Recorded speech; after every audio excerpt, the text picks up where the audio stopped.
To me, don't nobody owe me nothing, man. Big up to Big Sean. Shout out to M. I don't really look at it like that. I understand what he meant, and big ups to him too, man, for that love and that respect. I understand what he was trying to say. But for one, me and Big Sean not even the same generation. He my son's age.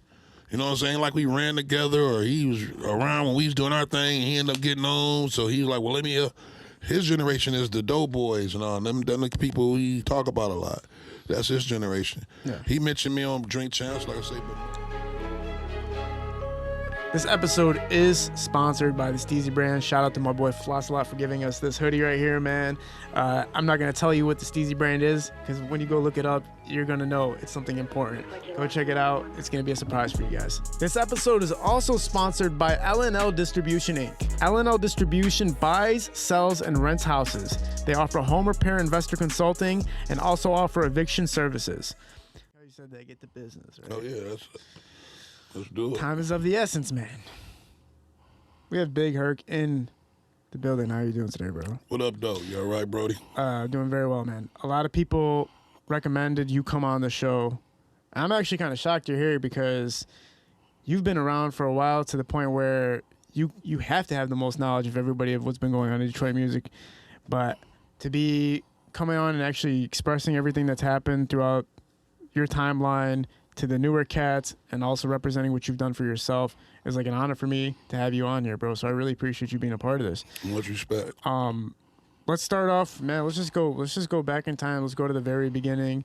Your first time making music. Let's start with that, and what got you into the studio in the first place. First time making music, I was like in the 80s, mid 80s. Wow. Early to mid 80s. I got into it like anybody else. You know what I'm saying? Seeing it on TV, hearing it.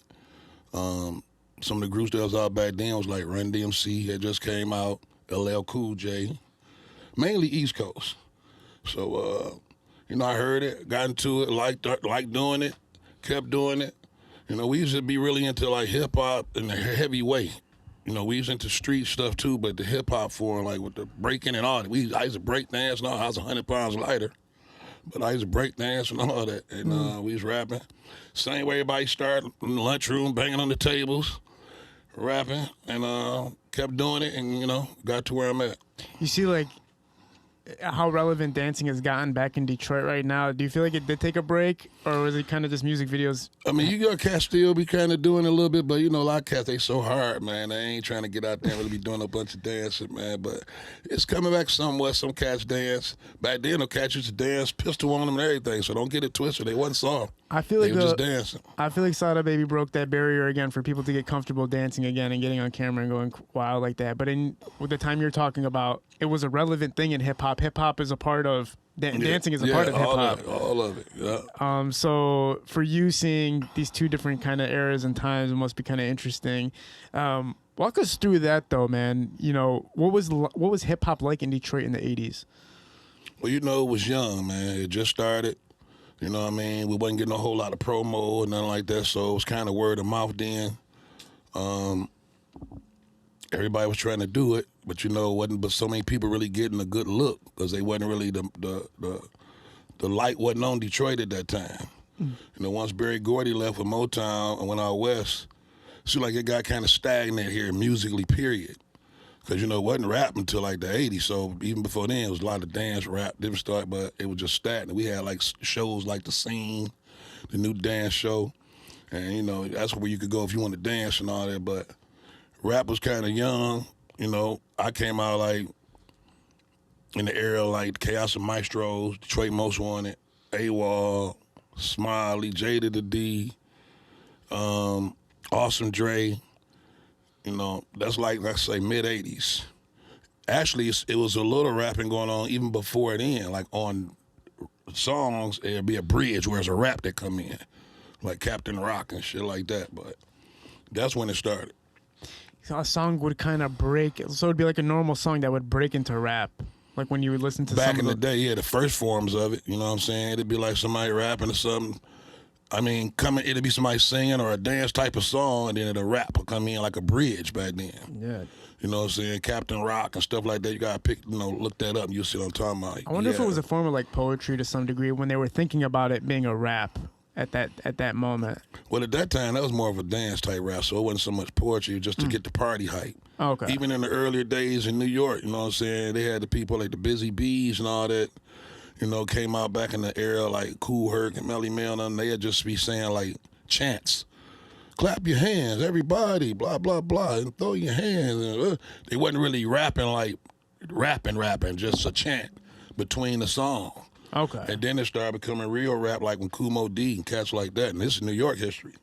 You know what I'm saying? He was battle rapping and stuff like that. So yeah. But we was starting out, like I say, like early to mid-'80s in Detroit with them groups I just named, and a lot more than that, actually. But I don't want to miss nobody. But there's a lot of groups, man. They just wasn't getting a major look. Oh, Prince Vince, Hip Hop Force, gotta give a shout out to Vince. Like I say, so it was a lot of guys, man. At that time, obviously, it's kind of a new genre to some degree. Yeah, it was. It's just breaking in. Do you remember your first experience actually hearing hip hop, like a full track? And do you remember what artist it was? Like I said, I was listening to Cat. You talking about here or just worldwide? I would say worldwide. Well, yeah, like I said, Run DMC's and LL Cool J's and The Message by Grandmaster Flash, Melly Mel, and them. Broken Glass. They're everywhere. People pissed, you know what I'm saying? Yeah. Because that's all we had back then, you know what I'm saying? It was East Coast mainly. You ain't hear nothing really, nobody else. It was mainly the East Coast. Then the West Coast came on slowly, so it's basically East and West at one time. But we was always doing stuff here, man. Like I say, we just didn't get the big looks, but it was cats who got signed. Austin Dre was signed to Priority, who was the same company that signed Ice Cube and NWA. In the Straight Outta Compton movie, Ice Cube was in there tearing the office up. That was Priority. Yeah, sure. That was Byron Turner. You know what I'm saying? That's who ran Priority. He out of business now, but Austin Dre had to deal with them. He from Detroit. Boss was signed to Def Jam, first female from Detroit. All this was like in the 80s, you know what I'm saying? Mid-80s going to the late 80s. So cats was doing stuff, it just wasn't no money. So you're basically working, but saying? it's not like the paper that they're seeing today. Nah, nowhere near. Like I say, people was getting on as far as getting little deals and stuff. So they was making noise a little bit, but first of all, with no social media either. So you didn't get to see the exposure. You didn't get to go to YouTube and just pull up something and look. Wasn't no social media. Wasn't no MySpace. Wasn't no Facebook, Black Planet, Twitter, Instagram, none of that. You know what I'm saying? So you got to understand, back then it was the video jukebox. You can play a couple dollars and they'll play a video or something like that. That was it, unless you get on BET Uncut and all that. And that was even later on after that. But the first earlier forms of promotion was the video jukebox, and that was it, man. Wasn't none of that social media stuff, none of the stuff everybody got now, so it was a real grind, man. Yeah, man. What part of Detroit did you end up growing up in? From the west side. Okay, and going through, listening to the music that's being released at that time and growing up, how did it reflect? Like, what kind of vibes are you getting at that time? Listening to that music, growing up in that era, how did it kind of help develop you? Well, the music back then was a little bit more, it wasn't that street. The street music started coming more so when the West Coast got into the game, you know what I mean? I mean, cats was talking street stuff, but, as far as the gang mentality and, the stuff that you're hearing now, that kind of stemmed from, the West Coast style with the gangs and all that. But back then, cats was talking about the streets and flossing and trying to shine, you know what I'm saying? Sugar Hill gang. They was talking about the flat screen TV so that I could see the Knicks play basketball, and I got this and that. Everybody was kind of braggadocious because, we wanted to have something. So it wasn't really too much street. People talking about choppers and pistol play.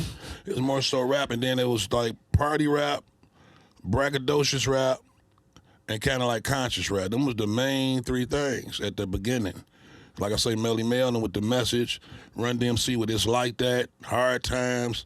People was telling their stories of what's going on in the hood, how it was, we was going through it. And at the same time, they was giving you something to dance to, too. So it was more of them two parts of rap. When did you start getting involved in actually creating the music in a studio? Did you get into a studio for your first recording, or like what was your first recording process like?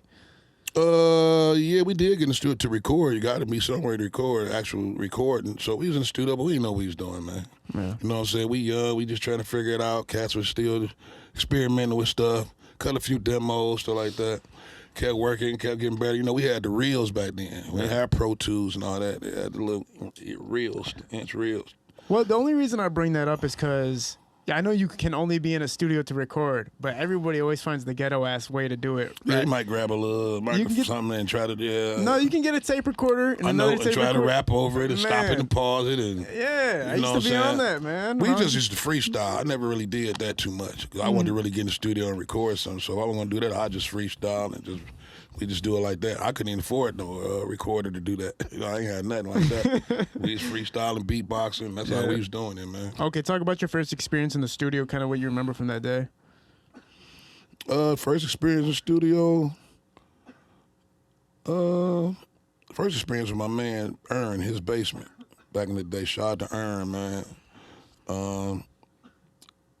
It was different, man, because there wasn't no beatboxing and beating on the table. We really in front of a mic. There's a board out there, you know, he leveling stuff and tweaking stuff. And, you know, we cut a few demos and whatnot. But, you know, as time go, everything get better and better. So back then we had what we had, you know what I'm saying? Yeah. And he was one of the guys that was able to let us record, didn't charge us nothing. Me and my man Thrust, who passed not too long ago, rest in peace to Thrust. We used to go there and record all the time over there.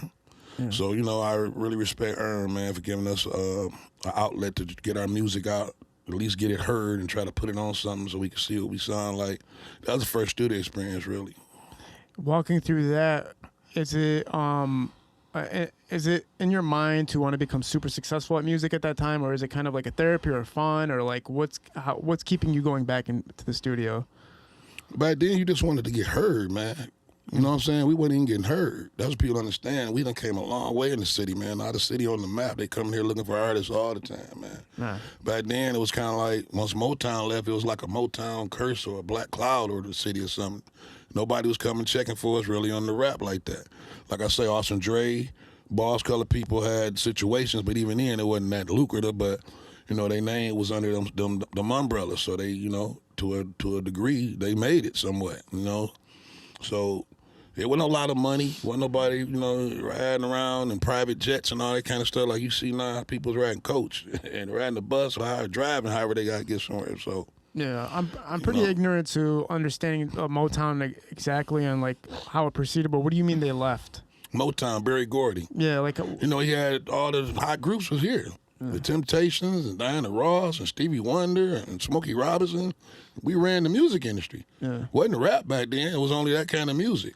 So that was the hottest acts. You got Jackson 5, Michael Jackson, everybody's in Motown. Yeah. Here, right here in Detroit. So that's what I'm saying. We ran the industry, period. It wasn't no rap, so it was only that kind of music. Yeah. Or some kind of alternative or rock or whatever else. But they ran the industry. So once they died down and he moved out west, they took a while to come back to Detroit to check for music.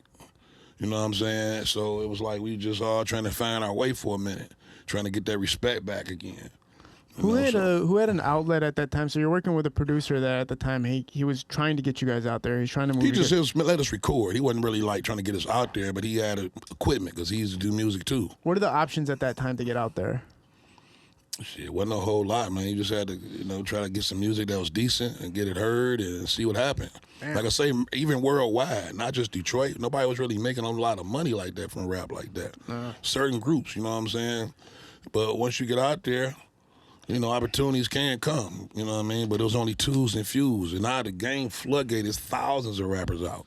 And most of them getting some money or doing okay, you know what I'm saying? Back then, that was like, it wasn't a lot of money. You just wanted to get your respect and get known and get heard more than anything. As far as starting off at the position we was in, we were just cats in the hood and wanted to rap. So respect was first and foremost. You wanted some cats to be like, he dope. My man, he fire, he can spit.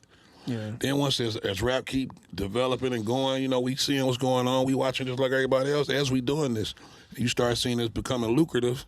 Then of course now, okay, we can get some money out of this. You know what I mean? So now you got cats all the way from when I first started, you would barely can get a check, to cats like Kanye who end up, you know, having the Yeezys and all that, even though he's going through his ups and downs now. But, you know, that's big, man, stuff like that. You know what I mean? So yeah, cats getting all kind of shoe deals and endorsements. They doing films. They doing movies. It wasn't all those outlets like that. You know what I'm saying? I think they're gonna pass it to you. Run DMC, they was in Crush Groove, LL Cool J. That, that was about the most we could see, or Beach Street or something like that, as far as any of us in the movie that rap or do music. Yeah. So it was basically like that, I know a lot of people are familiar with you for Rock Bottom, but you guys had Real Death Organization. I think it was J Nutty and Thrust. No, see, you heard, but you're getting it. Let me backtrack. Okay, yeah. Real Death Organization, RDO, was me and my man Maggie Mag. Oh, okay. Who is Rocky Bad. I don't know if you're familiar with Rocky Bad. Of course, That's her father. Right. Rocky like a niece to me. You talk to her, you can ask, she'll tell you, Uncle Herk. I mean, her father was a group. Yeah, no, she's been on the podcast. I didn't know her dad was involved in music. Yeah, we was a group years ago. This the 80s, like I say, man. And after that, then I had my own group from the hood over in Woodrow Wilson, where I'm from, with me, Jay Nutty, my man Thrust, who I told you just passed not too long ago, Charlie Picasso. You know what I'm saying? We had a group, you know what I'm saying? And we did a project on the Motor Living. You know what I mean? So after that, and the Motor Living project actually was produced by, let me back up some more, my man Tone Scott, AK, who did Blade album, the Stackmaster album, all that. He produced that. This before Rock Bottom. You know what I'm saying? And we had live instruments, people playing live guitars. My man Greg C, Steve-O, we really was ahead of our time. We was doing live instruments. This in the 80s, late 80s going into the 90s. The Real Death Organization was the first group that you kind of contributed? That's when everybody had like an acronym. NWA, RDO, BWP, BDP, who cares one, and we was RDO, Real Death Organization. Do you remember what year that was? That had to be like 85 or something like that, man. Oh, my God. So we're... 86, 85, 86, 87, in there somewhere.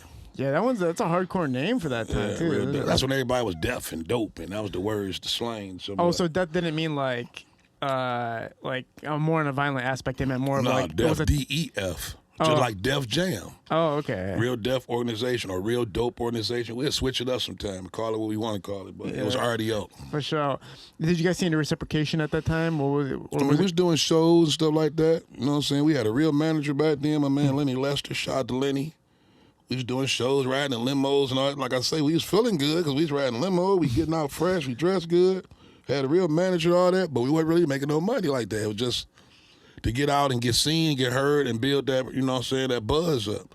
So this is the same era, like I told you, with the Austin Dre's and all that. And they was out. We was doing demos. We was doing songs and stuff, but they had actual albums out, like Wax and stuff. You know what I mean? So that's what it was, mainly about just hustling and getting your name heard. If you guys were kind of appearing as in successful rappers, though, with the limos and stuff, right? Like, people kind of portrayed you as, like, you guys were making money and doing well? Yeah, you know how you want to look good. You got to look the part. You know what I'm saying? So, yeah, we was looking good. We ain't had no lot of money or nothing, but we looked good. You know what I'm saying? So that's what it was back then, man. Everybody trying to keep themselves looking up, keep themselves looking like they got something. A lot of times when you look like you got something, people give you something. That's how it works. You look like you ain't got a dime, who the hell want to help you? You don't like you got nothing. Yeah. So, that's what that was. But that's something that never has changed in the industry, right? Like, portraying kind of the image. That's anything. Even if you go to a job, you want to look neat for that job interview. I'm saying if you work in a regular 9 to 5, you can put on something neat, go to the interview, and you don't come there dirty. You know what I'm saying? Old shoes, old clothes on you. Yeah. Look like you got some class, some perspective about you. You know what I'm saying? So, I'm kind of interested in knowing also what the scene was like for hip-hop in Detroit at that time. Like, if you're going to clubs, are people waiting for rap music? Like, is Awesome Drain out there? Are they, like, headlining shows and it's going wild? How many places could you actually go to listen to hip-hop and rap? It was a few spots. Like I say, Gov spoke on some of them, the hip-hop shop and, different places, the Intro Fest. This is when I was coming at Intro Fest. It was a place called the Rhythm Kitchen. There was a Chinese restaurant. And at nighttime, they turned into a hip-hop spot. This is before the hip-hop shop, before Maurice Malone and all that, you know what I'm saying? This is back when Pete Rock, CL Smooth had They Reminisce Over You, and Cypress Hill had I Could Just Kill a Man. All these songs was out. That was a spot. And then as it went on further and further here, we had spots like Alvin's, you know what I'm saying? We had spots like The Lush, Ebony Showcase, Club Status, a bunch of them, a plethora of them. So, it kept going and going. But the main iconic spots at the time, back in them days, was the hip-hop shop.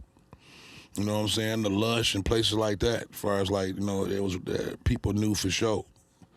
Alvin's, Popularity that at that Oh, time. and definitely you got to say St. Andrews. Shout out to St. Andrews too, and the Shelter, which is the smaller club in the basement of St. Andrews. If you can go back to that time, what were you? Do you know what you were rapping about? Can you kind of reflect on what your lyrics and the content was all about? Basically just rapping about the streets and stuff like that. And what was around me? You rap what you know. Yeah. You know what I'm saying? That's just like a little kid. If he 12, 11 rapping, he gonna probably rap about cartoons, his gym shoes, cereal. I mean, you know what I'm saying? That's what you around. You know what I'm saying? We from the streets, so we rap about the streets and drugs and different shit like that. And we still would rap about other stuff too, but that was the mainstay, 'cause that's what we see every day. You know, like how NWA kind of got in there. I don't know how marketed their publicity with the police were, and everybody wanting them to be stopped and that controversy. Was that relevant here? Were people like, yo, turn that shit off type thing? No, hell no. We was loving that shit, man, because it's real shit. The police used to be doing people dirty, man, all around the world, but especially like Cali and New York and certain places like that, they was getting done dirty, man, all the time. So we heard that. We was like, hell yeah. We wasn't mad at it. You know what I'm saying? When they came here, though, they actually did a show here at Joe Louis years ago. It's actually documented in the Straight Outta Compton movie. That was true. When they told them don't do that song, they did it anyway. So the police threw firecrackers on the stage. Yep. People thought it was people shooting in there. The police threw firecrackers on stage, made them disperse, and they ran off. And you see them in the movie, and all, that's what that was. That's a true story. Yeah, man. So we was loving it, but the police didn't like that shit. Hell no. To my fuck the police, Detroit was wild. It's the 80s and 90s and all that. You know what I'm saying? You got the YBI and the Best Friends and Pony and all. There was a lot of drug gangs, and heroin was heavy, and cocaine. And, yeah, it was wild, man. So they ain't want to hear no fuck the police. Yeah, for sure, man. And then it doesn't make it easy that you're already dealing with so many possible enemies and people that have it out for you or whatever the fuck, and then you're dealing with the police having a problem with you too. Right. So managing all of that. What was the first moment where you felt like, okay, we're actually maybe getting somewhere here? There's more motivation behind your music now, and it makes you more motivated to continue. What made me start really saying like, okay, maybe we going somewhere is we start hearing certain people getting radio play here and there. You know what I'm saying? Once you start getting some radio play, you feel like, okay, I accomplished something. It's the steps, man. That's one of the steps. Let me get something that the radio respect on, and they'll play on the radio. Yeah. So the radio's playing like COI. You know what I'm saying? They had a song called Cash Rules Everything Around Me. Yeah. Just like a Wu-Tang had, but there's Cash Rule Everything Around Me. Just another day in Detroit City. That was my man Fuse and all of them. And then his sister and them, they actually had like a deal. They was with Fabu. Well, not Fuse's sister, but my man Man. Man was part of COI. He actually passed not too long ago. He was sick. Rest in peace to Man. He was with COI, and his sister and them had a group called Fabu. They had a song called Just Roll. You pull up on YouTube, you see they had the real video, all that. And they had a song they was in high school, and they had the songs playing. You know what I'm saying? Video and everything. So that's when I really was like, okay, because now we seeing something. We got people to hear that did videos. Even though Austin Dre had videos too, like I say, he was with Priority though. So he had a couple videos, but I knew them personally, Fabu and COI. They from the hood. They from 12th Street, Linwood. We from Woodrow. All that's together. You know what I'm saying? Right next to each other. So when I seen that, okay, they playing that COI. So yeah, they starting to respect it a little bit. So. I know it's hard to kind of compare these two things, but if you can do your best, the Awesome Dre and Detroit's Most Wanted, kind of make it relative like to what stature they were at in today's game at this moment. Like how far along were they, if you could compare it to artists from Detroit right now?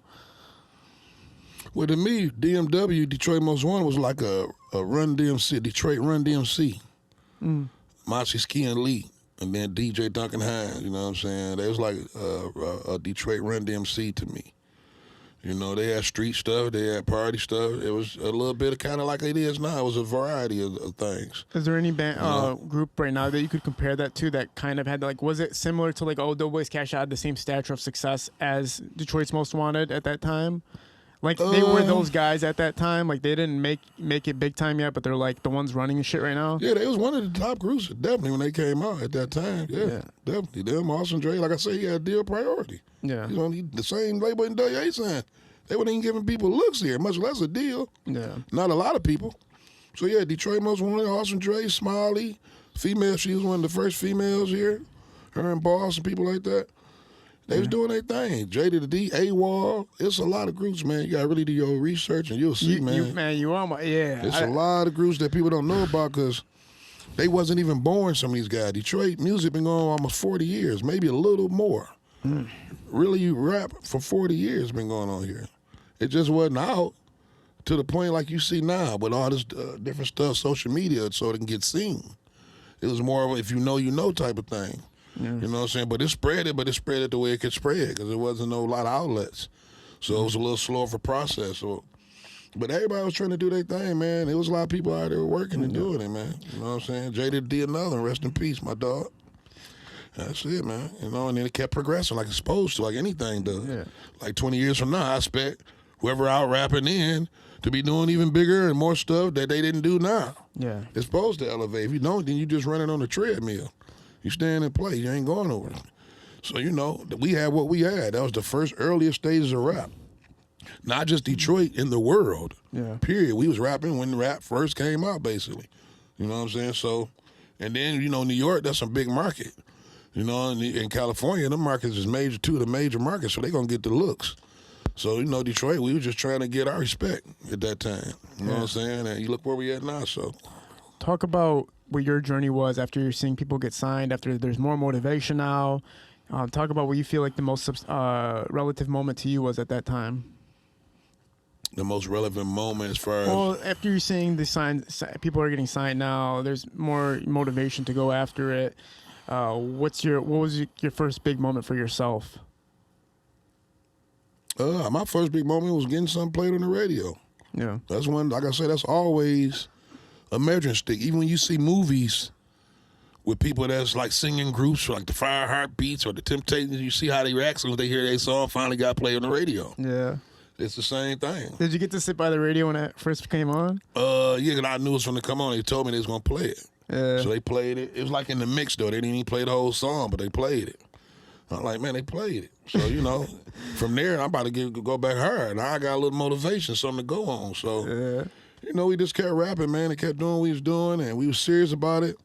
We wasn't even tripping about the money. Sometimes money can fuck shit up, man, because your goal be just that only, not your craft. Right. We all want money. That's common sense. You know what I'm saying? So at the end of the day, yeah, you want that money as much as you can get. But a lot of times, you know, especially in them days, you had to prove you was even good enough.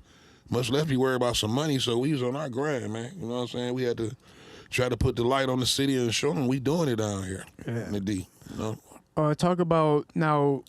You moved kind of past that first group, or you kind of didn't go? No, I didn't move past them. Which first group you talking about? First group was Maggie Mag, me and Rocky Badfather. That was like something, we was real young. I think Rats was another group that you guys were part of. Who? Rats? That's me, Charlie Picasso, J Nutty, and Thrust. I just told you. He's with more than that, but the name of the group was the Rats, the Rebels Against the System. Right. So let's get that straight. Wasn't no snitching and none of that kind of shit. Everybody had acronyms, like I told you before. We had RDO, Real Deaf Organization, Rats, Rebels Against the System.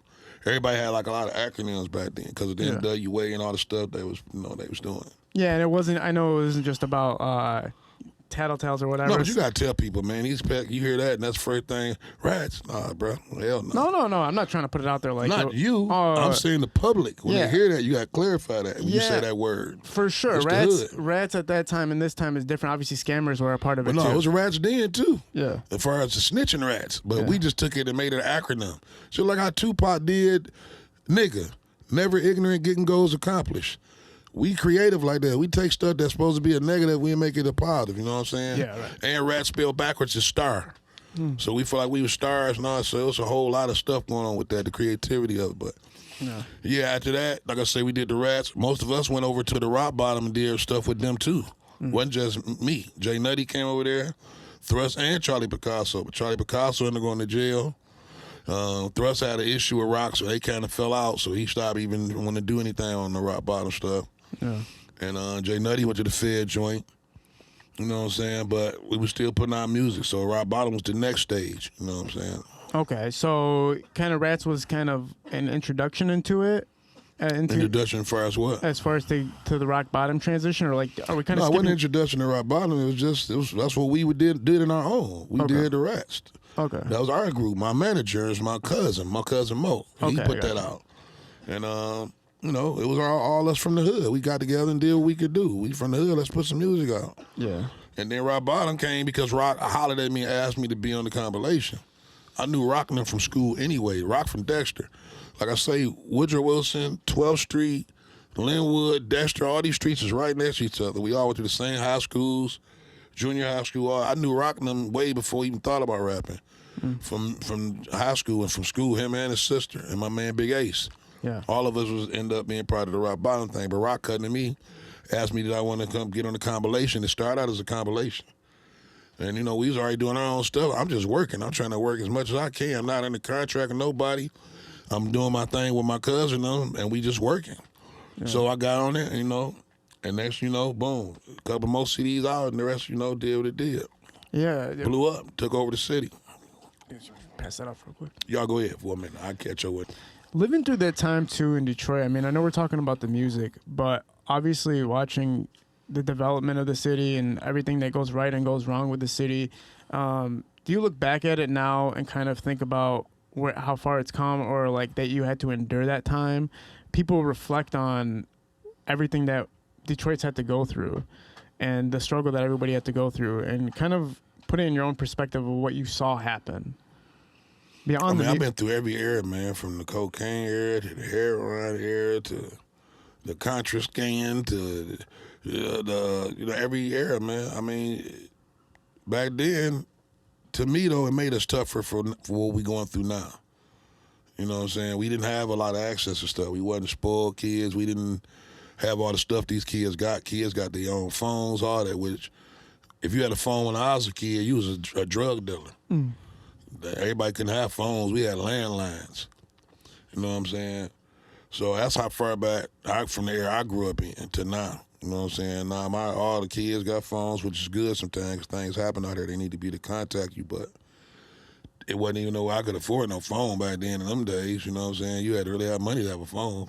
Yeah. So, I mean, from every era, man, like from a little bit, I was born a little bit after the riots and shit like that. You know, the riots was on 12th Street, like I just told you about, which was the 12th, that's what the actual riots was in Detroit, right where we grew up at, my grandparents and all of them. So I done seen people go from, you know, being a community to now it's kind of like everybody for themselves as far as, you know, and I'm talking about just life itself, not rap, just the way and quality of life, how everybody interact. There ain't no more village type of mentality like it used to be. So I done seen it go from being a village and we didn't have much to now people got more, and it's wild as hell. So think about that. That's like almost an oxymoron or something, but music kind of helped out because, you know, it gave people an outlet when they could be out there shooting and killing somebody, which goes on anyway. But a lot of these cats that may have been doing that, they doing music and doing something with it. So music in the areas like that have them, you know, I mean, we'll just call them ghettos or the hoods or whatever. In every single city, right, people gravitate towards making hip hop and more volume. I think like in Detroit, primarily it's hip hop, right? You know what I'm saying? Hip rap, street rap, you know, rap, just rap. Yeah, music. rap. Yeah, you're right. I ain't gonna say so much hip hop, but we got a hip hop community. That's the thing about Detroit. It's like two sides of rap. You got more of a hip hop community with like the Royce 5'9s and, you know, Slum Village when they was out, Elzai, you know what I'm saying, cats like that, Black Milk, you know, that's more of a hip-hop vibe. Mara One, Quest McCoy, them guys, you know, I know personally. Yeah. And then you got like the other side with the Fezzos and Peasies and Perry Rose, even though they're younger than the guys I just named, but it's just, that's the contrast. It's like hip-hop community, street rap community. Yeah. You know what I'm saying? But I do both. I always is able to go to whatever side. You know what I'm saying? Because we really heavy in the bars, but we street cats, so we talk the same street shit. No, yeah, I got to go to see Bizarre perform in Ann Arbor, and I saw a lot of upcoming hip hop artists. And I've spoken with people like Travis Chandler and Mike Phelps, and there's like that. it still resonates, but it's like money is a difference. I think money is the difference between hip hop and rap right now. Rap's getting a lot of the money in Detroit. I don't know if hip hop's getting that shine, the same shine as rap. Most cats that's more into hip hop, they get on when they go somewhere else from Detroit. You think? Yeah, I know so. What you mean? Danny Brown, everybody. Who plays a lot of hip hop here? When you hear cars riding past, they playing that street shit, man. When I say that, it's not a slight on them. It just lets you know how much street-oriented rap is dominating the city. That's what people want to hear. Yeah. Just like him. You saw what he did when he was running things. He's the hottest artist in the industry. Not just rap, in the industry. But nobody gonna play Eminem riding up the street here. I respect him because I know he a cold lyricist, and we did business together. I'm on Obi Trice's album. Me, him, and Trick and Eminem. We got a song together. You know what I'm saying? Through Shady Records that I did with them. So I respect it because I know what it is about the bar game. But the streets, they want to hear that shit you can bang the club, nod your head to. You're talking about Detroit versus everybody. I'm talking about who? Are you talking about Detroit versus everybody? I'm talking about Detroit, period. There's community. That's the kind of music they want to hear. I'm talking about the track that you're talking about. I ain't talking about the track. No, that track is something else. Oh, okay. No, I'm talking about on Obi Trice's album. Second Round's on Me. I'm on that album. Oh, okay. Same album with John Legend and Akon. I'm on that album. Me, Trick, and Eminem. And Obi Trice got a song called There They Go. When you get it finished, check it out. It's on his album. Pull it up. No, it's legendary. But that's what I'm saying. It's two different communities. There's a hip-hop type of rap, like I say, and then there's another kind of rap, the street shit. You know what I'm saying? That's what it is. No, I definitely hear you. And I kind of like how you said that to motivate anybody that's making hip-hop, that it might not be here that you're going to be successful. But if you go out of town, you might find somebody Or you might get on here. It ain't like everybody not getting on here that do. There's some people that still getting respect and doing show, but the majority of rap here, people want to hear that street shit, man, that club shit. Yeah. Because that's what Detroit is, that kind of city. So even if you got bars and all that, a nigga might like it. They might, okay, he can spit, but they ain't going to bang that in their cars unless that beat is that type of beat. It got to be... It ain't really as much as hip-hop-ish as it was, but I respect everything. You know what I'm saying? I like it all. Talk about walking through rock bottom. Talk about the progression and what you got out of it. I mean, growth, man. We came together, you know, we grew together. Yeah. You know, we put something out. We didn't know what it was going to do. We just got together, and it was like baking a cake. The ingredients came together, man, and it was a hell of a cake when it got done. We made a lot of noise, man. Made people wake up. You know, we had cats giving us shouts out, make songs and shit like that. You know what I'm saying? Like Eminem and different other major artists that shout us out on their songs. Yeah. At that time, like I say, they wasn't trying to really check for Detroit like that, man. It was only colored people getting looks. You know, you had Eminem, D12, and all them they got on. They was more into the hip-hop thing. Yeah. The street shit, they kind of was scared of or something. They kind of was shying away from it. I don't know if it's because of the whole Death Row thing, because that had just happened with Pac and all of them. Because, you know, Rock Bottom came out, our first CD, like 97. Pac got killed 96. Yeah. So a lot of companies were scared to fuck with a lot of street shit for a minute. They was, you know, they was kind of scared it was going to be another coup or another takeover or something like how Death Row was doing. So to me, they kind of was shying away from the street shit for a minute. But we, you know, we put it down where they couldn't deny it. Us, the Street Lords, Cheddar Boys, May West, Lodge Boys, you can go on. You know, like I say, the growth steady kept going. You know what I'm saying? So now we here where we at, and, you know, the door was shut. I just felt like we opened it up. And now I feel like everybody else running through it, and they're going to kick it out the hinges so it don't close no more. I mean, that's something really to consider, though, if you're saying that it's a possibility that labels were looking at the death of Tupac as a reason to not really invest in the streets as much. I think they got scared from it. That whole East-West shit, Tupac and Biggie, really. The industry was kind of going through it for me. You got to really pay attention. It was like a little kind of a drought for a minute on all that kind of shit, just extra violent shit and extra niggas beefing. Because, you know, we had our issue with street lords at one time in the city, so... But they was kind of scared of all that kind of shit, man. They had just had the Death Row thing, so I think, you know, word of mouth, man, people hear about shit. They be like, oh, shit, I don't know. They been mess around, kill each other. We signed these motherfuckers before they, you know, so they could even get out here. But we had different meetings with Interscope and Universal and places, people like that. You know, besides what I did with Eminem, that came after the rock bottom. Okay. But Rockingham had meetings with Universal and Interscope. I think the Street Lords was in a couple of the meetings and all that. And, you know, they couldn't come with the right numbers, so it didn't happen. Back then, they wasn't offering nothing real lucrative. You know what I'm saying? They was kind of throwing it out there. They wanted a lot and wanted to give a little. So, you know, we was still in the street and all that. And we like, if it ain't going to make sense, we ain't doing it. You know what I'm saying? So we didn't do it. You know what I mean? So, and it wasn't no 360 deals and all that like it is now. You know, back then. So I think the only people that really was getting some serious paper out them deals like Master P, the deal he had, and Baby, the deal he had. They had like some record-breaking type deals. They owned all their masters and some shit like that or something.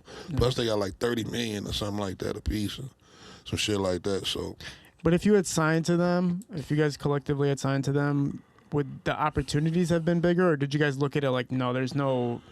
I don't know, man. I don't really do a lot of what ifs. I need stuff to be concrete. You know what I'm saying? If you just want to just let's see, we just keep on looking, checking for us until the numbers get where you think, where we think they should be at. You know, we'll keep making noise. Yeah. You know what I'm saying? But like I say, we end up not really doing nothing with as far as with Rock Bottom on no deal. Yeah. But the Street Lords didn't, Cheddar Boys didn't, because they was offering us peanuts, man. We from the street. We can get out in the street and get it. A lot of shit they was offering. But once I did my solo project, Guilty as Charged, I ended up tapping in. Like I say, Obi had hit me, said, been trying to holler at me for a minute, and we did that song. So I got a check from Interscope, Shady Records, got some publishing, you know what I'm saying? And that's another thing. Make sure you get your publishing. A lot of these young cats, they just want that money, man. And, you know, make sure you get your publishing so you can eat off your stuff at least, man, forever. You know what I mean? Get some kind of publishing. I know you saw that post between somebody saying that Big Sean should have, you know, reached out to you and put you on because he's on podcast talking about you and bigging you up, but it's like, where's the music? And then some people will be like, hey, but you forget that Eminem reached out to... Well, see, to me, don't nobody owe me nothing, man. Big up to Big Sean. Shout out to M. I don't really look at it like that. I understand what he meant, and big ups to him too, man, for that love and that respect. I understand what he was trying to say. But for one, me and Big Sean not even the same generation. He my son's age. You know what I'm saying? Like we ran together, or he was around when we was doing our thing, and he ended up getting on. So he was like, well, let me... his generation is the Doughboys and all them people we talk about a lot. That's his generation. Yeah. He mentioned me on Drink Champs, like I say, but Nori had really brought up the question. He's like, what's up with Big Herk? He got the name of different people from Detroit. And then he spoke highly about me, so much love to him. But you don't owe me nothing, man. Like I say, much love to him. He doing a lot of stuff for the city. I love what he doing. Keep it up. You know, I'm a type of man, I make my own way, man. If it makes sense and somebody come and holler at me, then we can talk. But I ain't expecting nothing. No. You know what I'm saying? As far as M, you know what I'm saying? We did that song. You know, they cut a check for me on that, so still getting publishing to this day from that. So I don't really look at it like that, man. I look at it like I wanted what I want and how I want. I'm not trying to be up under really nobody like that. Unless it's really something super lucrative and, you know, I don't know. I'm not speaking to nobody's pockets or Big Sean pocket, nobody else, but I don't know if he, you know, willing to do that. You know what I'm saying? If he did, holler at me. But much love to him. You know what I'm saying? Big shout out to him. He gave me love on Drink Champs. Yeah. And I know what my man meant when he said that, but he don't know me nothing, man. He my son, them age. He didn't even really run. I never met him in person like to have a conversation. I never even met Big Sean. Not one time. So, but he knew my music because he grew up on it. So. Yeah, from your perspective too, it's kind of like you're saying, like being an organic acquaintance matters to you when you're making music with someone. It do sometimes. That's just me, man. You know what I'm saying? But I'm glad for what's going on with him and everybody else in the city, man. Yeah. Keep on looking out. Keep doing your thing. Keep looking out for the city and look out for somebody else and give another cat opportunity. One of these other younger cats. Maybe you need to help one of them or something. So it's cool. What was it like collaborating on the track with Eminem? There's a funny story with that, man, because when I first did the verse, me and Obi, we wrote the verse together. We was at a whole nother studio. And he had to let Paul Rosenberg them hear it, and I guess everybody had to hear it to okay it or whatever, you know what I'm saying? So he had called me back like, they want you to come in the studio and say this one part over, or some little part. I don't even remember what it was now. I'm like, all right, where y'all at? I went to the studio, said the part over. Then he hit me again. He like, M said the verse dope. He just wants you to say this one part. He wants you to say something he wanted me to say different from what I had said or some shit. Yep. or say it harder or something. I say, make sure M at the studio. I say, call and tell him to be at the studio, man, because I ain't going to keep running back and forth or keep coming here to say 2 and 3 words. And also, I was getting a little irritated with it.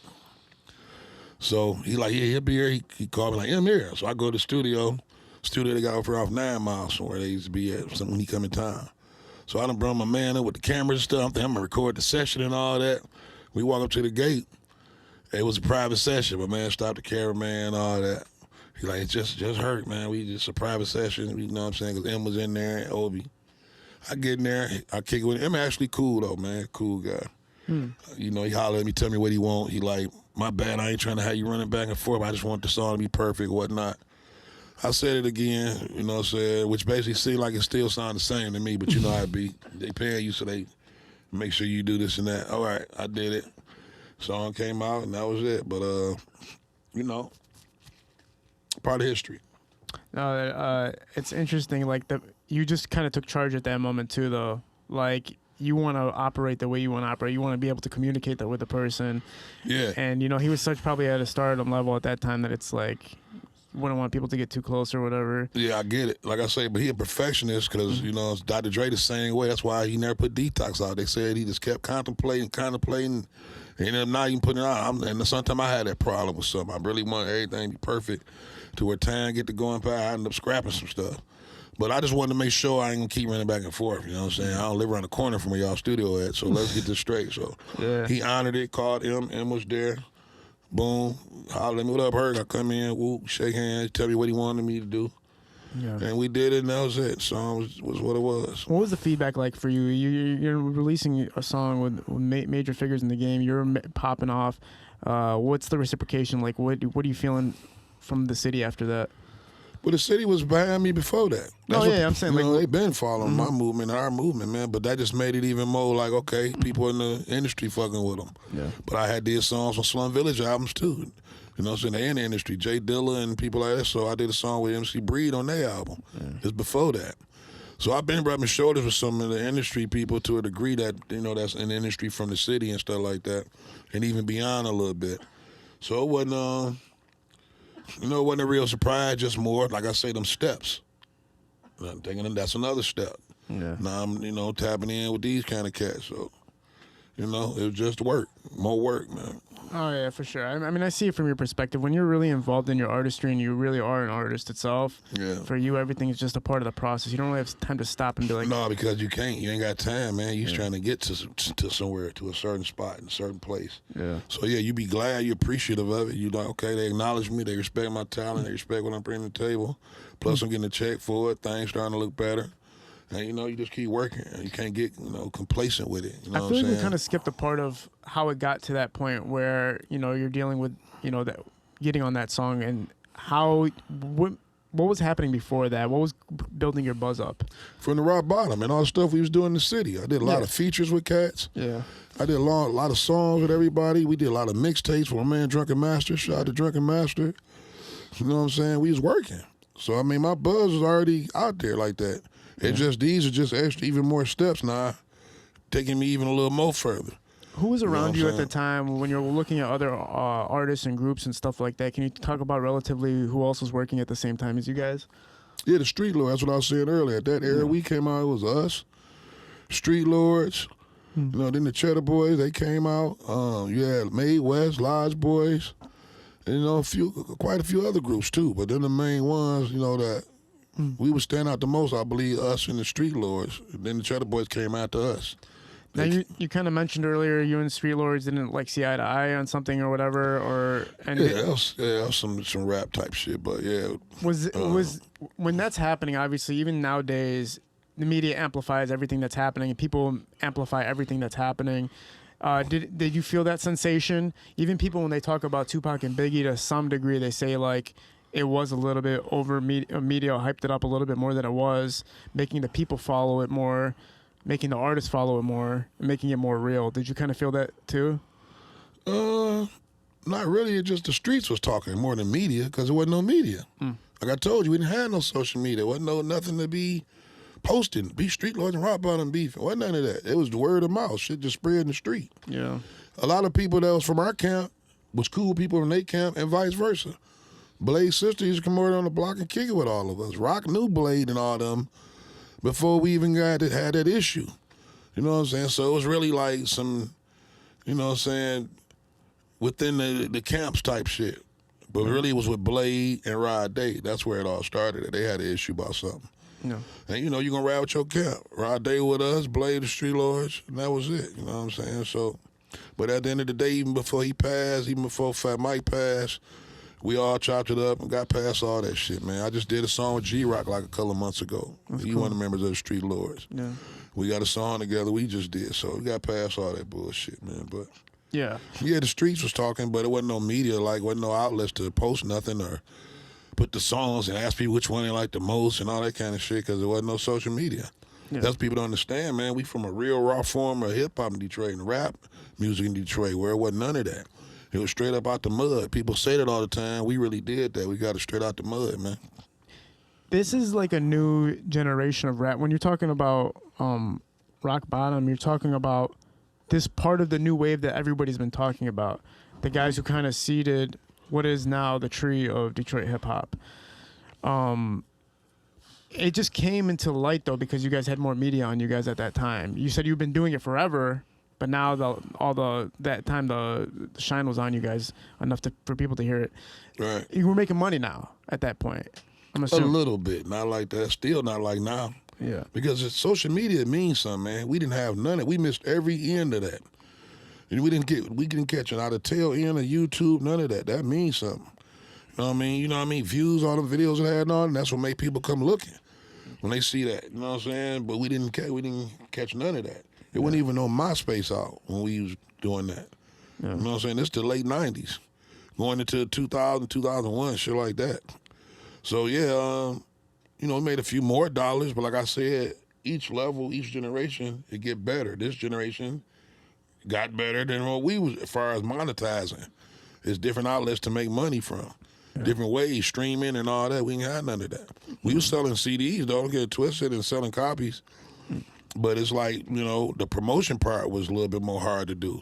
Videos, now you can pull out an iPhone and shoot a video. Back then, we was paying $20,000, $30,000 for videos. That's what it was costing. Because you had to really have people get up in the air like with helicopters to do the overheads. Wasn't those drones and all that type of shit. So if you want an overhead shot, you got to pay somebody in a helicopter and shoot that. You know what they're going to charge you to do something like that? Damn. We didn't have that shit. I think people really don't understand the seriousness of how much of a tool having social media and all that is now for this new generation. Which I'm glad for, because it's supposed to get better as time go, like I say, or you just sitting in place. You ain't going nowhere. But we had it hard, bro. We didn't have all that kind of stuff. We had to actually get CDs pressed, cassettes pressed, wax, take them and carry them to the mom and pop store, carry them to the record store. There wasn't no emailing and lining people up and emailing everything. You had to manually do labor and take stuff to people. You wanted some majors to hear your shit? Wasn't no, you could just put out video on YouTube and at people and all that. We didn't have no YouTube. Wasn't no video outlet.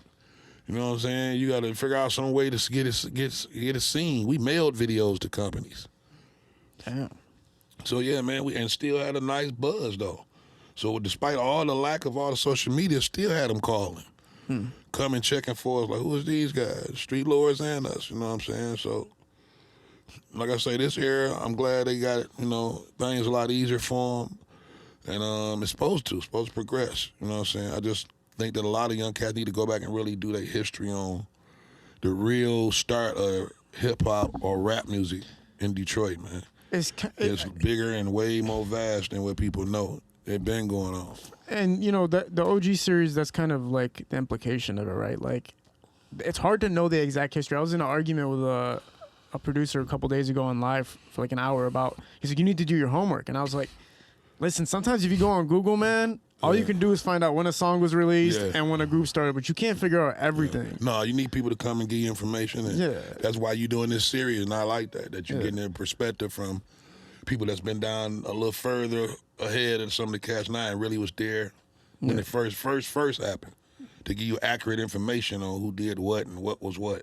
No, I what would I'm want to saying? consider myself ignorant to what's going on because I don't want to pretend that I know what the fuck Right. happened. You know, I do a lot of research, but there's only so much you can really fucking know, man. I know people say this wasn't mainstream. Like if you wanted to figure out what Tupac and Biggie's career was like, you can kind of see the timeline to some Yeah. degree. So many people gave the research. Detroit music is still relatively new about this. Yeah, its spotlight. overall. Yeah, overall. yeah. Our first album came out in '97 under Rock Bottom. Okay. That was from the bottom up. Then Who Is Rock Bottom came out after that. No, From the Bottom Up was the first album. Then Alligator City was the second album. Right. The third album was Who Is Rock Bottom. After that, I had went and did my solo stuff. I wasn't on the blow and all that. 2003, right? Like you kind of. That's my solo year. Yeah. I dropped my solo album 2003. Okay. Guilty as charged. And leaving the group and everything. What was the mission behind it? I didn't lead the group actually at first. I wanted to do my own thing, period. You know what I'm saying? I never left. I'm done with y'all. I'm quitting. I was like, I'm going to do a project. You know, Rock didn't want me to do it because I had somebody else backing me to do the project. He wanted to keep everything on the Rock Bottom, which I get it, but I had my own bills to pay, kids to feed. Like I said, we never was under contract about nothing. So, you know, the loyalty was still there because I was still saying Rock Bottom on my whole solo album. So I never left them officially. I was doing what I got to do to take care of my bills and my family, man. Like I told you, wasn't making a lot of money from that. Niggas was still in the street catching cases. You see Jay Nutty, I went to the Fed joint like 2 times during that whole Rock Bottom stint. So we was still in the streets, man. I had to take care of my bills, pay my way. So Yeah. I put out a solo project. You know what I'm saying? Like I said, I was rapping before I even got with Rock Bottom. But Rock Bottom definitely took us to newer heights. We came together and grew even further from that. So I'll never take nothing from it. Yeah. It's always part of my legacy for sure, Rock Bottom. And, you know, I had bills to pay, man, take care of shit. So Yeah. that's what that was about. But they ended up doing the blow without me. I guess he was still kind of mad about I didn't stay and stick it out with what he wanted to do and did my solo thing. But, you know, it is what it is. So the blow, I wasn't on that. But From the Bottom Up, Alligator City, Who Was Rock Bottom, all 3 classics, like I say. So we had a good run, man. We made a lot of noise, man, in the city, man. It was part of Detroit history, flat out. Walk us through the solo career. I mean, I was doing my thing, still making noise in the street, putting out hot music, doing a bunch of features, making some money now because now I done put this album out that was the hottest album of the year. I had won Album of the Year and Artist of the Year at the Detroit Music Awards with Guilty as Charged. I ended up being the first. Like I say, I hear a lot of the first on this show. I was the first rapper with a rap snap potato chip in the Midwest, maybe, if not definitely Michigan. So I got a situation with that. Rap Snacks reached out to me, had the chip in stores, started doing movies, messing with movies a little bit. We did the Project 313 movie. That was like 2006. When you got the Rap Snacks deal, man, it must have been like, that's new ground, right? Obviously. Yeah, that was different. You're the first person, so it's like new ground in Detroit. And it was an honor, man, because they reach out to you. It ain't like you can really just, I want to do I want to do a chip, and they, okay, well, it costs this. It wasn't like that. I don't know how they do it now. Back then, they had to reach out to you. If they think you hot enough, they want to put your image on the chip. So. But also, you hit number 1. Now, when you're saying number 1, who's on that ballot? Who else is like kind of competing with you at that time when you're number 1 at the awards? My man Mr. Wrong was out. Mr. Wrong, he had an album out that same year. Shout out to him, that's my bro, man. We did a lot of music together too. And he owned Guilty as Charged, but he had an album out too. He was in the running. It was a couple of people, man, you know what I'm saying? But I took that, you know what I'm saying, Artist of the Year, Album of the Year. Yeah. You know what I'm saying? So 2003 was a good year, man. 2003 going into 2004. Do you recall what people were bumping the most off that tape? They bumped a lot of shit, but definitely Gangsters Only. I'm a Boss, Confessions. Gangsters Only probably right to this day is still a Detroit class when that come on the club. So Gangsters Only definitely was getting a lot of play. I'm a Boss. Did you remake Confessions? Nah, Oh, okay. I been did that. Okay. Actually, I wrote Confessions like 7 years before I even recorded it. That was something I just had, I wrote, and I just kind of held on to it. My man, that was his favorite song. But he died of cancer before I even put the album out. But that was his favorite song. So when he passed, I definitely was like, I'm about to put this out, and I've been holding it. So yeah, I wrote that, 7 years before I put it out. Now you win the awards. Obviously, let's continue from that point, and let's talk about like what's the next moves for you. Like I say, just doing movies and trying to do other stuff, just staying busy. Yeah. You know what I'm saying? So we started doing that, and basically just doing that and just living my life, man. I kind of took a little break at one point because I had been doing music for like 10, 12 years straight, man. You know what I'm saying? Trying to get out here, trying to get respect. Finally got it. Finally got notoriety. Finally had the hottest album out. Finally got respect from the streets and from the people that's in the city. I had kids. They was young. I had to start spending time with my kids, man. You know what I'm saying? Young Herk, our daughters, my baby Herk. I had 5 kids. Yeah. So it's time to start spending time with them. They playing sports. I'm trying to make sure I put in father time with them. Sometimes you can get so caught up doing what we doing as our careers, music, whether you're an athlete, actor, and you doing your thing, and that you end up missing a lot of stuff, man, a lot of special moments, your kids.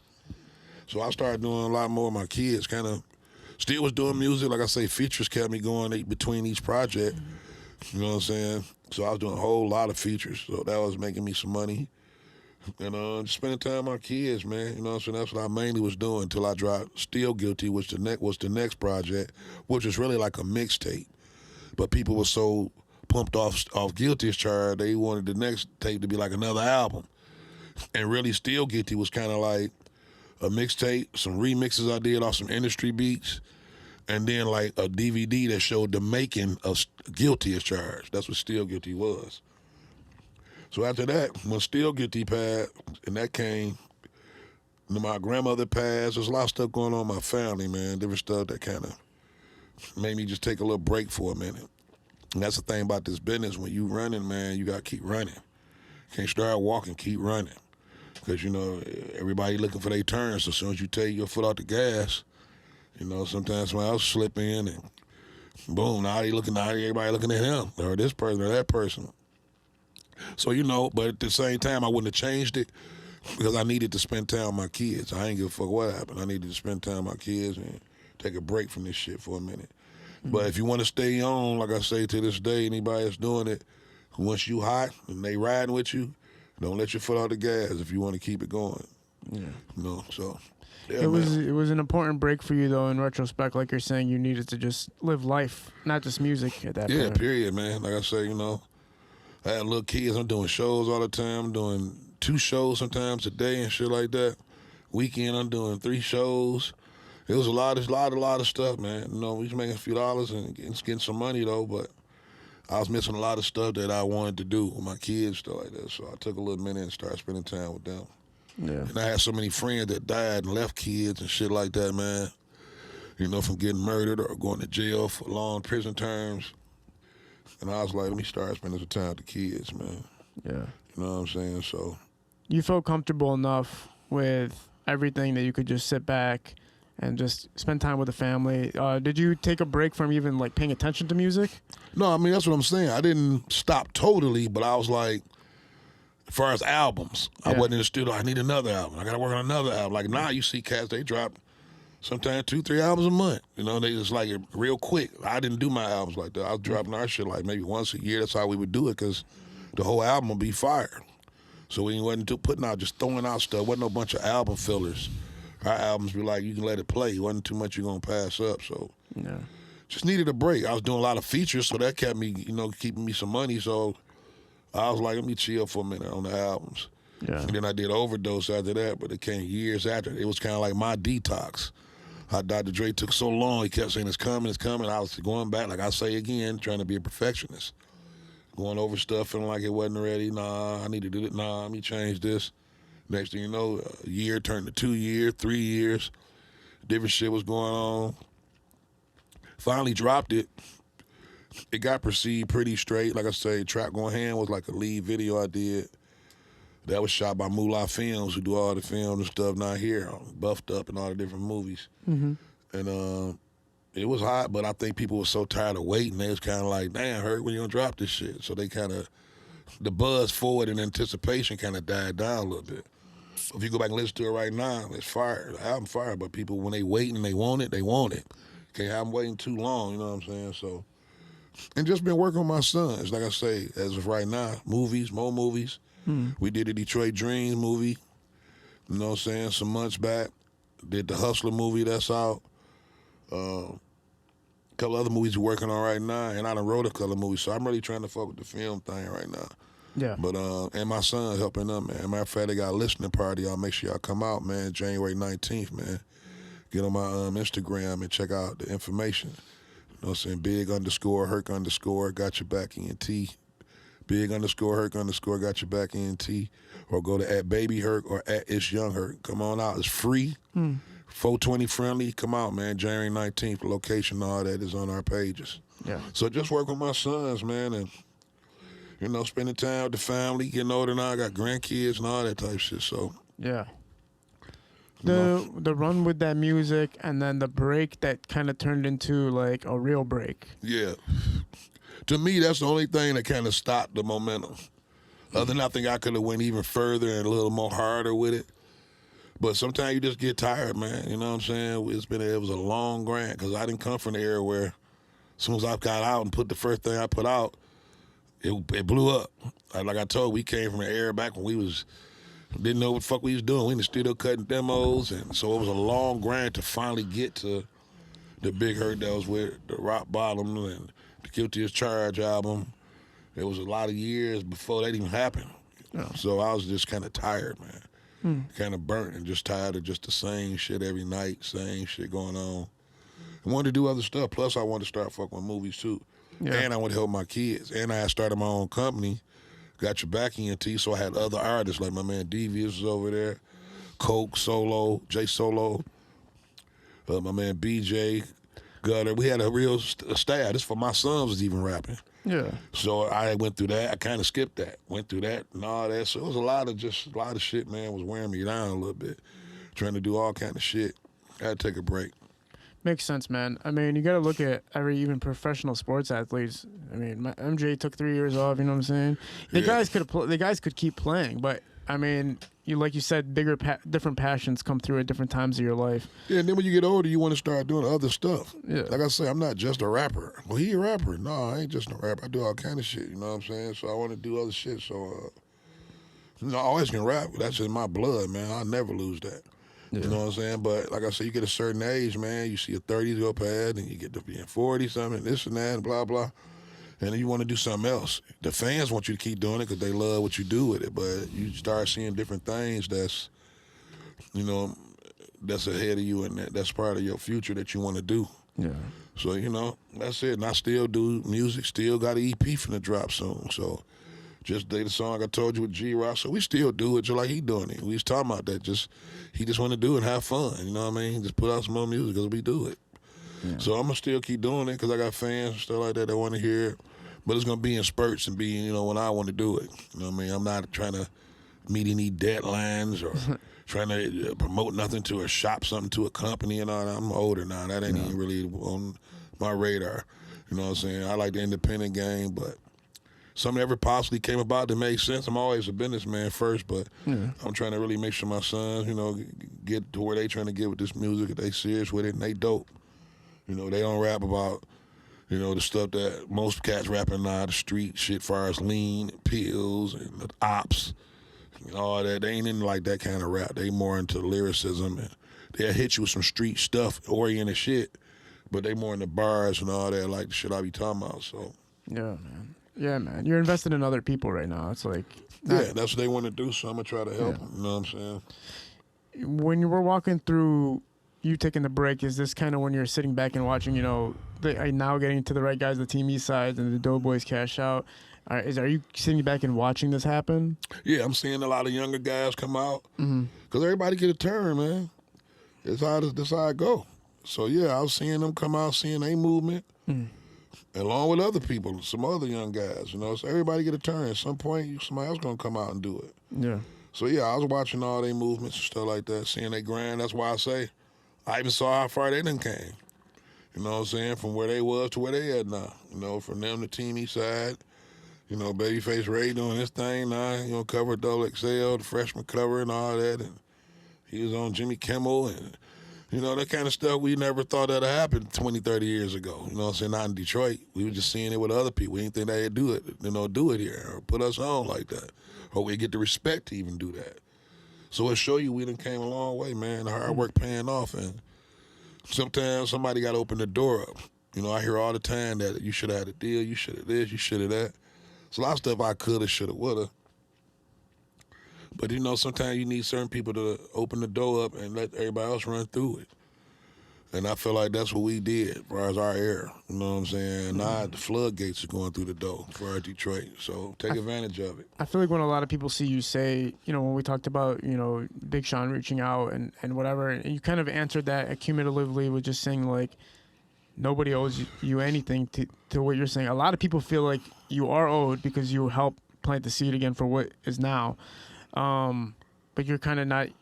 You're not taking that side. You're kind of saying, like, you know, everybody's their own man and everybody's builds their own wave. Man, listen, he can help somebody else that don't have no shot. You know, it's somebody that need his help right now that ain't getting no kind of look. You know what I'm saying? That he can really help. So help them. Keep the next generation going. Let the next generation help them. When you're coming up, well, I kind of brought that up to say, when you're coming up, are you looking back at how you handled helping people come up at the time? Because you're going through the struggle yourself. Like, you're trying to figure it out yourself. Like, you don't have time to look and figure out who you can bring up with you at the same time. Or were you that type of person that was having many people involved with you? Well, I did. Like I told you, I had a camp. I had my man Devious and them. That's what I just told you. We had a whole camp, Got You Back Entertainment. I had artists, all that. But, you know, it was hard to keep everybody on the same page a little bit. Some people was worried about money and this and that, so let's get in here and build. But we had a lot of talent. Devious, though, to this day, I'm still in touch with him. That's little bro. So, you know, him, Coke, Solo, all of them, man. But, yeah, I tried to do it. I was putting too many irons in the fire, trying to do too many things at one time. Yeah. It's a process. You got to take your time. It's a marathon, and it ain't a sprint. And I feel like it's hard, too, with artists because the volatility sometimes. You're dealing with different personalities and stuff like that. That makes it difficult to manage. Too. Talk a little bit about the wave that you saw and leading up to the point of now.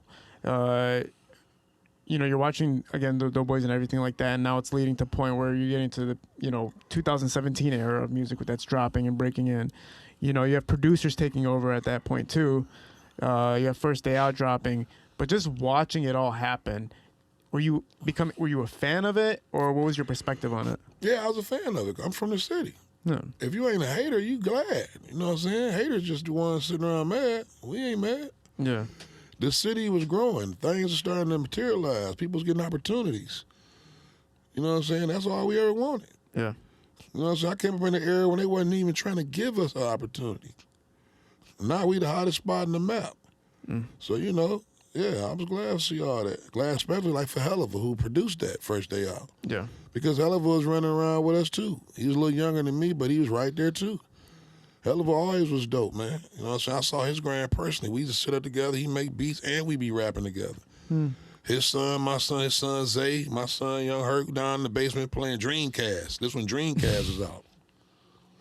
I know all these guys personally, man. My whole story, when I do my documentary, it takes days. We had to do a 5-part interview for you to get everything. Okay. But Helliver is one of the people who, he got out the mud, too, like I was talking. Yeah. When people be like, I got it out the mud. No, he did. You know, and he loved to do music, and he could rap. People always talk about his production. Helliver can spit his ass off. Yeah. So, you know, I'm glad to see him finally get his respect, too. Yeah. And now this new wave, now we're just seeing the latest wave of Detroit music. You know, even if you want to refer to 2017, when you see T Grizzly come out with First Day Out, you see Sada Baby emerging, you see Payroll Giovanni finally getting like that real stamp, Cash Kid Mark, all these guys just coming out into the scene and watching this whole new wave too. And it's a whole new wave. It's probably very different from the type of music you remember making. Maybe the context is the same to some degree, but the approach is a little bit different, and the energy behind it might be a little bit different too. Just where the place it's coming from, plus the motivating factor to know that they can make money now because that's the whole thing. Yeah, people getting some money, man. You know what I'm saying? You got to take care of your bills, and You know, you gotta be in the studio relaxed when you're making this music. You can't be stressed about when I go home is they gonna put my shit out.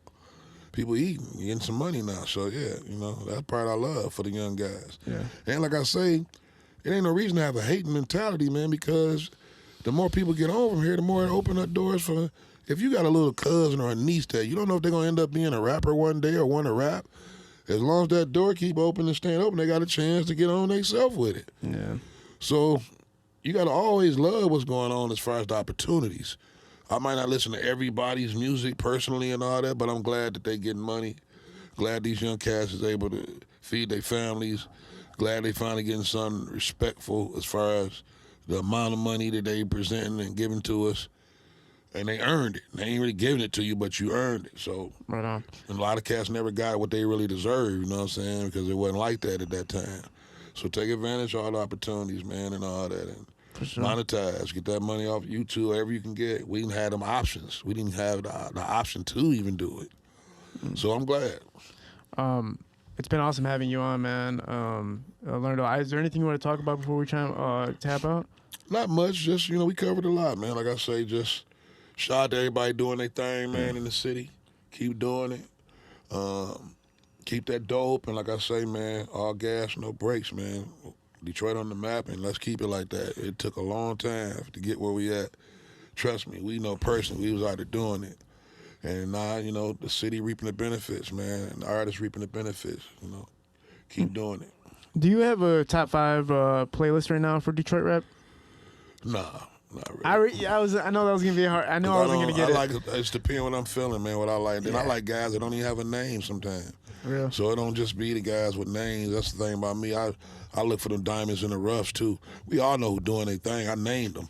And even more than that, you know what I'm saying? A lot of cats doing their thing, from Vezo to PD to, like you say, Payroll, Babyface Ray, to, you know, a lot of, I hear about a lot of other cats, the Baby Monies and the Baby Trines. I ain't never really heard all they stuff, but I'm hearing about their names. Cash Kid, I mean, keep going. My sons finally, you know what I'm saying, starting to get a little notoriety like they deserve, but a lot of these cats is on, like I say, that I named off the top. Yep. I'm glad for him, man. Get that money. And Vezo always showed me respect. About 3 or 4 interviews he did. Gave me a shout out in them. Much respect, little Brody. And, you know, y'all keep doing it, man. For sure, man. It's been an honor having you aboard here, man. Thank you for being a part of this. Hopefully you can come back one day. I mean, I feel like there's somewhere, maybe the documentary will be the thing to tell the rest of the story, but maybe one day we can get more. We do a part 2 or something, maybe down the line. Maybe I'll bring my sons with me. Yeah, bring your sons, man. We'll pull them up through. Appreciate you being a part of this, man. We're at Parallel Sound Studio, High Level Visuals, shooting these productions. We're out. 100.